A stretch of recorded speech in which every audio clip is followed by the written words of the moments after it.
ဒုက္ခတွေ့လာပြီဒါကြီးကဒုက္ခပါလားဒီဒုက္ခချုပ်အောင်ငါလုံးမဟေးဆိုတဲ့စိတ်ကူးမျိုးထိသွားဖို့လိုနေတာ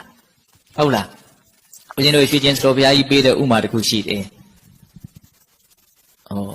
မြေခွေးတကောင်တဲ့လူတယောက်ကခဲနဲ့ပြစ်မယ်ဆိုလို့ရှိရင်အဲ့ဒီမြေခွေးကပြစ်တဲ့ခဲကိုပဲ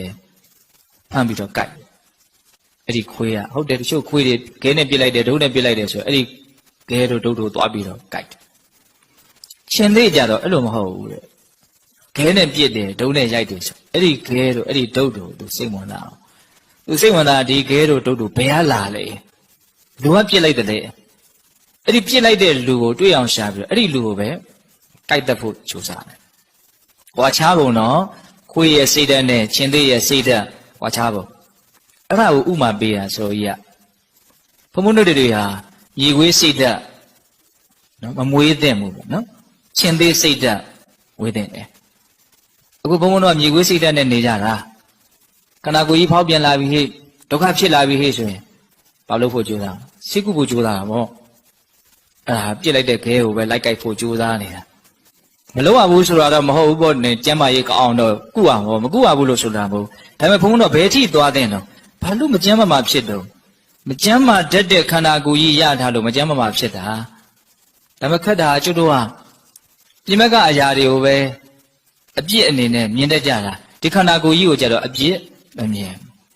ဒုက္ခပေးတဲ့အရာတွေကိုပဲဒုက္ခရဲ့အကြောင်းတရားလို့မြင်တာဒုက္ခဖြစ်တဲ့ဒုက္ခပေးလို့ရတဲ့ဒီခန္ဓာကိုယ်ကြီးကိုကြတော့ဒုက္ခရဲ့အကြောင်းတရားလို့မမြင်ဘူးဟုတ်တယ်မဟုတ်လားတကယ်တမ်းကဒီခန္ဓာကိုယ်ကြီးရှိနေတယ်မြဖြစ်နေတယ်မြနောက်ဘဝတွေလည်းဆက်ပြီးတော့ဖြစ်နေတယ်မြယောဂဆိုတာဘာလို့တွေ့မှာပဲဒီယောဂနဲ့မတွေ့ရင်ဟိုယောဂတွေ့မှာပဲနားမှာပဲလေသူကပြီးရင်ဘာလို့ရမှာလဲသိရမှာပဲရှောင်လို့ရမလားမရဒါကြောင့်မြတ်စွာဘုရားလက်ထက်ကဘုရားပွင့်လာတဲ့အခါကျတော့တိဋ္ဌိတွေကသူတို့လက်လာပါပိတ်လို့ဆိုပြီးတော့ယဟန်တန်ဃာတွေကိုတွေ့တဲ့နေရာမှာဆဲကြတယ်ရန်ရှာကြတယ်ရှိအဲ့ဒါကိုယဟန်တော်တွေကဘာမှမတုံ့ပြန်ပဲနဲ့မြတ်စွာဘုရားကိုရှောက်တယ်